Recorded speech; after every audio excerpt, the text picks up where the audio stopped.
우파의 대표를 뽑아가지고 대통령을 만들어 놔니까 허접한 여자하고 국정을 의논하고 춘향인 줄 알고 뽑았더만은 향단이었다.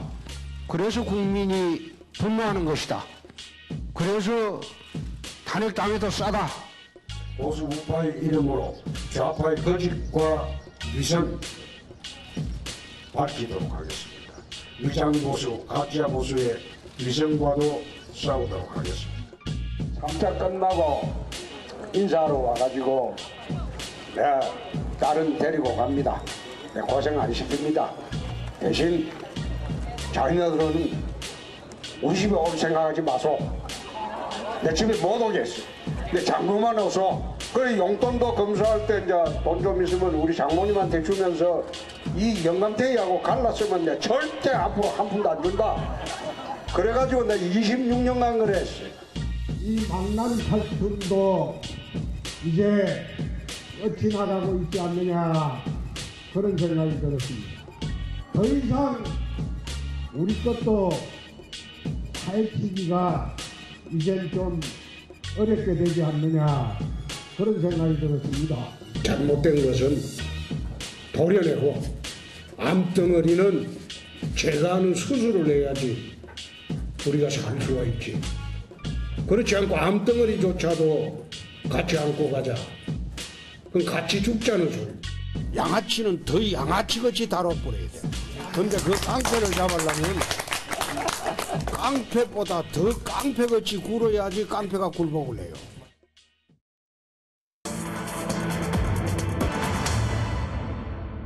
빨갱이 발언이 나왔죠. 홍준표 빨갱이 발언 후폭풍이 거세게 불고 있는 건가요? 그러나 마이웨이 리더십을 유지하고 있는데 당내에선 여러 가지 목소리가 나오고 있습니다.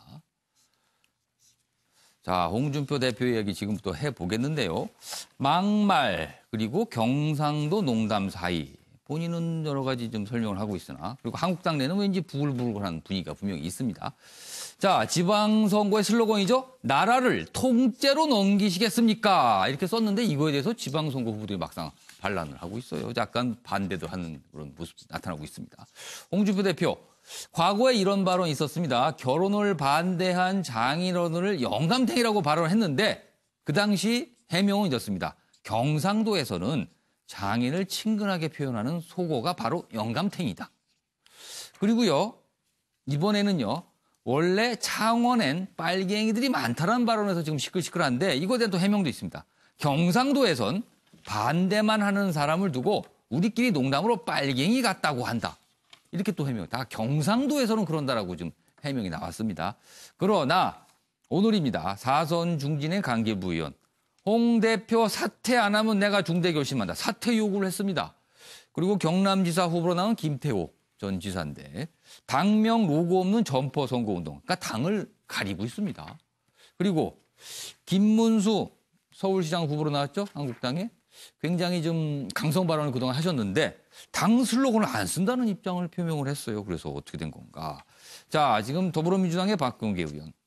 홍준표 대표. 창원에 빨갱이가 많다? 좀 더 대표하셔야 돼. 이런 얘기까지 나옵니다. 그리고 하태경 바른미래당 의원은요. 홍준표 대표 빨갱이 개념을 바꿨다. 빨갱이보다 홍갱이가 문제다. 이렇게 또 거센 비판을 하고 있습니다. 영상 보겠습니다. 내가 창원에 있을 때 진주 어려운 폐업하고 무상급식 문제로 그걸 비다면 좌파들이 내가 나가면 밖에서 시위를 하고 그랬어. 그 오늘도 들어가니까 그 회의장 앞에서 누군가 시위를 하는 것기에 그 옛날에 창원에 도지사 할 때도 저랬는데 그렇구나. 창원에는 빨갱이가 좀 있지. 내가 그 이야기를 했어. 그 빨갱이라는 의미는 경상도에서는 반대만 하는 사람을 우리끼리 농담으로 저 빨갱이 같다. 그런 이야기를 합니다. 지난 도지사 할 때처럼 저 반대만 하는 사람 내가 웃으면서 창원에는 내 지사할 때부터 빨갱이가 좀 있지. 반대만 하는 사람이 있지. 그 뜻으로 한 것을 또 뒤집어 씌워가지고 나 기자들 질이라는 게 요즘 그래요. 네, 지금 뭐 화면 보셨지만 거친 발언 여러 가지 설명도 있는데 홍준표 대표의 거친 발언 마이웨이는 왜 이럴까? 그리고 홍 대표에게 반기를 들고는 지방선거 출마자들이죠.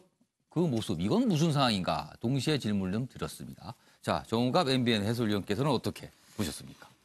어쨌든 지금 선거가 한 달여 남았는데 예. 그 지지율 등을 대표로서는 의식하지 않을 수 없기 때문에 예. 보수 표심 결집을 위한 하나의 그 행보로 읽혀집니다만은 그 상당히 적절치 않은 발언으로 받아들여집니다. 예. 지금 어쨌든 간에 지금 보수당 입장에서는 남북 문제 그동안 이제 진보 보수라는 게 뭐 특별히 어떤 정강정책의 예. 변화보다는 북한에 대해서 과연 어떤 인식을 갖고 어떤 정책을 펼 것이냐라는 것이 대표적인 그렇죠. 진보 보수를 가장 핵심이었죠. 그렇죠. 그게.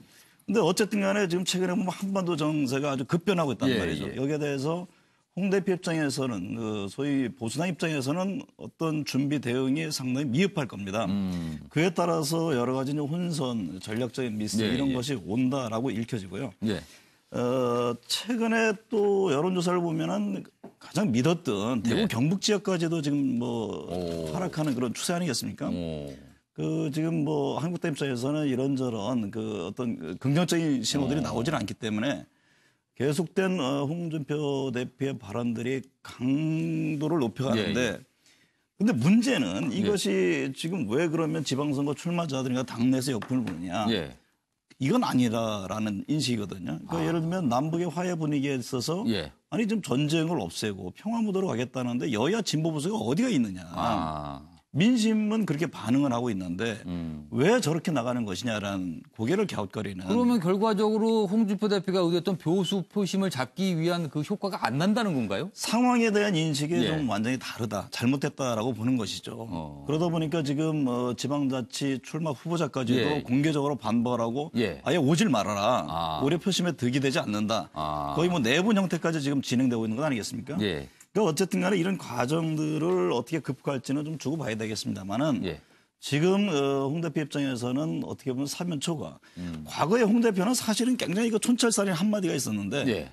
최근에 일련의 그 워딩들 언급하는 걸 보면은 참 이해가 안 될 정도로 좀 상황인식과 맞지 않는 그 단어들이 많이 튀어나오고 있습니다. 알겠습니다. 지금 정우갑 위원께서 아쉬움까지 마지막에 곁들여 주셨습니다. 자, 정기남 동국대 개원 교수께서는 이유 그리고 이건 무슨 상황인지 설명 좀 해주시죠.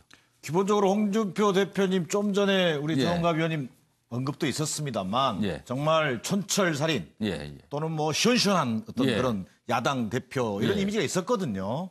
자, 그런데요. 저는 좀 방향이 잘못된 것 같아요. 이게 지금 아마 홍준표 대표는 전투적인 제1야당 대표, 나만한 야당 대표 없다. 예. 자, 이렇게 지금 문재인 정부가 고공 지지율로 가는데 나 말고 누가 싸울 수 있느냐. 뭐 아마 이런 어떤 강한 의지를 가지고 있는 것 같아요. 그래서 내가 보수층만은 똘똘 뭉치게 해서 선거에서 어쨌든 간에 성과를 내겠다. 그러니까 나만큼 역할할 사람은 아무도 없다. 없다. 뭐 나는 그런 자신감도 있다고 보여져요. 예. 그러나 방향은 잘못됐다. 실제 바닥 민심이 그렇게 안 들어가고 있다. 예. 왜?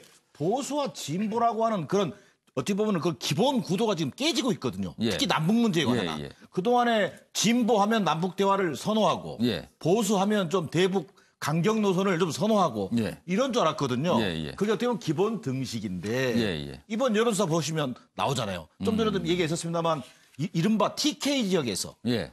68.3%가 문재인 대통령을 지지하는 거예요. 이게 근 일주일 사이에 16.8% 상승한 거거든요. 예. 이런 걸 어떻게 설명할 거냐는 거예요. 아. 자, 이렇게 본다면 예. 저는 이미 김정은 위원장 또 트럼프 세계가 지금 이렇게 변하고 있어요. 북한도 변하고 있고 예. 우리 한국의 보수 정치 변해야 되지 않겠습니까? 저는 그 선두에 홍준표 대표가 설 때만이 예. 그나마 존재 이유가 있는 것이다. 그러지 못하면요. 한국 정치 자체가 저는 불행해질 거라고 봅니다. 알겠습니다. 이러다가 보수 통째로 날아갈 수도 있습니다. 현경변 전 의원께서는 경상도 고향이 경상도시죠? 예. 그렇다면 아까 제가 여기서 잠깐 읽어드렸는데 장인어른을 친근하게 표현하는 게 영감탱이 그리고 반대만 하는 사람을 두고 농담으로 빨갱이 이런 표현을 경상도에서는 쓴다고 지금 홍준표 대표께서 해명을 하셨어요. 틀린 말이 아닙니다. 아 그런가요? 그런 부분이 있습니다. 아 있습니까 진짜로? 예. 오. 그렇다 하더라도 예. 저런 말이 나올 때는 사석에서 예. 그리고 술을 한다든지 예. 분위기가 많이 고조됐을 때에 흘려가는 말 정도로 나오는 부분이지 지금처럼 그런 공식 석상에서 할 발언이라고 볼 수는 없어요. 공개된 자리 그리고 굉장히 공적인 성격 있는 자리에서는 좀 부족합니다. 예, 그리고 조금 격식이라든지 예. 형식을 따지는 입장에서 본다면은 예. 영남이라고 해서 당연히 그렇게 하지를 않죠. 아무리 그 사석에서는 나라님도 욕한다고 우리 속담이 예, 있지 않습니까? 이런저런 말을 다 할 수 있는 부분인데 예. 당 대표로서 공적인 자리에서 이런 한 부분을 그 변명조로 해서 이렇게 연결시키는 부분은 예. 그렇게 부적절하다고 볼 수는 없겠죠. 알겠습니다. 황장수 미래경영소장께서는 어떻게 생각하십니까? 전반적으로 홍 대표의 언행이 가볍고 예. 공인으로서 할 부분이 아닌 이야기를 한 것은 오래된 이야기죠. 예. 그런데 지금 홍 대표가 하고 있는 판문점 선언에 대한 반대나 강경 전략은요. 예. 자, 2차 대전 직전에 프랑스에서 여론조사를 해서 독일하고 강화조약을 맺고 평화를 택하느냐 전쟁을 하느냐 하면 평화를 택한다는 사람이 훨씬 많았습니다. 그때 총리가 미넨 그 조약을 예. 히틀러하고 이렇게 맺어서 예, 예. 그냥 이렇게 체코를 넘겨주고 이렇게 들어오고 할 때 다 예. 국민들이 환영하고 박수치고 난리가 났어요. 예. 총리가 이렇게 멍청한 사람들이라고 자기가 이 평화조약을 맺고 예. 그렇게 발언했다는 예, 예. 겁니까? 그때 영국에서 국민들한테 조사를 해보십시오. 이 독일하고 이 평화조약을 예, 맺자. 예. 안 그러면 싸우자 하면 그때도 평화조약을 맺자는 사람이 많았을 거예요. 그래서 정치라는 것은 가치나 비전, 신념에 따라서요. 대중의 다수가 좋아한다 하더라도 그 당의 정책이나 비전이나 또 역사를 바라보는 어떤 투시력이 있으면요. 이 소수의 편에 서서 끝까지 가야 되는 겁니다. 그런 부분을 가지고 지금 후보자들 출마한 사람들이 표 좀 더 얻겠다고 기회주의적으로 비판하는 부분은요. 홍 대표가 가벼운 처신과는 구분해서 바라봐야 되는 부분도 있어요. 물론 저 사람도 출마자들이 조금 문제가 있다고 예, 자신의 보시는 당 장악을 위한 의도도 포함되어 있겠죠. 거예요. 예, 예. 저는 그렇다고 보고요. 예. 경상도에서 아까 말한 그런 말을 쓰기도 하지만은 예. 당 대표가 되는 사람이 공적인 자리에서 절대 언급해서는 안 될 말이죠. 보통 저런 말을 쓰면 수준이 좀 떨어진다라고 생각을 하죠. 절대 공적인 자리에서 언급하면 안 된다. 그렇게 마지막에 좀 지적을 해주신 것 같습니다. 자, 현근택 더불어민주당 부대변인께서는 어떻게 보셨습니까? 네, 저도 사실은 홍준표 대표가 예. 지나가면서 한 말이었거든요. 그러면 네. 나중에 해명을 할 때, 내가 좀 말실수를 했다. 지나가면서 하는데 좀 평소에 내 말버릇이 좀 안 좋아서 그랬다. 이렇게 해명을 한 게 아니고, 해명하는 자리가 오히려 더 논란을 더 키웠습니다. 경상도에서 그런 말을 많이 쓴다. 사실 그러면 어찌 보면 그 당시에 그 자리에 있던 민중당 사람들뿐만 아니라 경상도 사람들 자체도 이제 모욕이나 명예훼손이 될 수 있는 얘기거든요. 예. 지난번에 영감탱이 발언도 마찬가지고요. 예.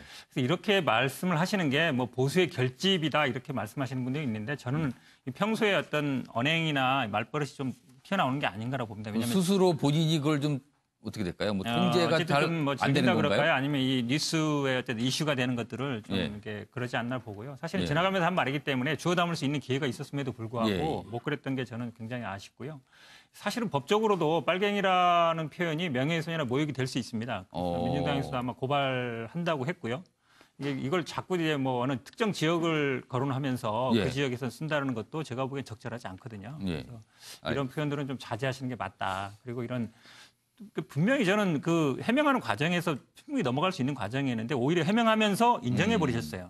그런 표현을 쓴다라는 건 지나가면서 한 말을 인정하는 예. 거거든요. 그것도 좀 납득하기 좀 어렵습니다. 알겠습니다. 김성환 평론가. 앞에서 다 말씀해 주셔서 제가 말씀드릴 게 별로 없는데요. 예. 저는 그냥 말투에 대해서만 말씀드릴게요. 예. 공당의 대표가 이렇게 품격 떨어지는 말을 한 것에 대해서 이렇게 심각하게 우리가 해석을 해줘야 되는지 잘 모르겠는데요. 경상도에서 빨갱이란 말이 뭐 농담처럼 쓰인다고 말하는데요. 예. 대한민국에서는 빨갱이란 말은 정치적 탄압의 상징이기도 하고요. 예. 그리고 공포스러운 단어이기도 했습니다. 그거는 굳이 우리가 역사를 꺼내지 않아도 다 잘 아실 겁니다. 예. 그 얘기를 공당의 대표가 꺼내면서 정치적으로 자신을 비판하는 사람을 빨갱이라고 표현하는 것은 일종의 모욕죽이나 다름이 없습니다. 그러니까 그것을 우리가 이렇게 심각하게 표현하고 분석하고 해석을 해줘야 되는지 솔직히 전 개인적으로 잘 모르겠고요. 뭐 홍준표 대표가 뭐 이른바 이제 보수 결집으로 해서 저런 이제 행보를 보이고 있다고 하는 점은 저도 뭐 정치적 해석에 있어서 충분히 이해하는 측면은 있습니다. 예. 그렇다 하더라도 홍준표 대표의 그 언행과 말 하나하나가 국민들한테 어떻게 받아들여지는지 그걸 좀 생각했으면 좋겠고요. 지금 이제 지방선거에 출마하는 후보들이 네. 홍준표 대표의 저 빨갱이란 말을 듣고 저는 얼굴이 빨개질 거라고 생각하는데요. 네. 그 각 후보들이 오히려 지금 더 많은 국민들 만나고 다니고 있습니다. 국민의 여론을 훨씬 더 잘 알고 있거든요. 네.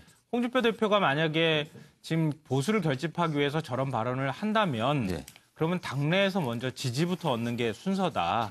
그리고 국민을 설득하는 게 맞지 않겠습니까? 국민도 설득 못하는 말을 어떻게 꺼내놓고 난 다음에 후보한테 표를 달라고 구할 수 있겠습니까? 뭐 6분 말씀 들어보니까 아무튼 자유한국당의 지방선거 후보들이 좀 고민이 있을 듯 합니다. 다음 주제로도 넘어가 볼 텐데요. 국회의원과 운전기사가 등장을 합니다. 그리고 구속이 돼 있죠. 조폭 출신 사업가도 나옵니다. 좀 그림이 이상한데 당사자는 막상 몰랐다고 지금 해명을 했어요. 그리고 정치권은 이 문제를 두고 공방을 벌이고 있습니다. 어찌된 영문인지 지금부터 좀 짚어봐야겠습니다. 다음 이슈로 넘어갑니다.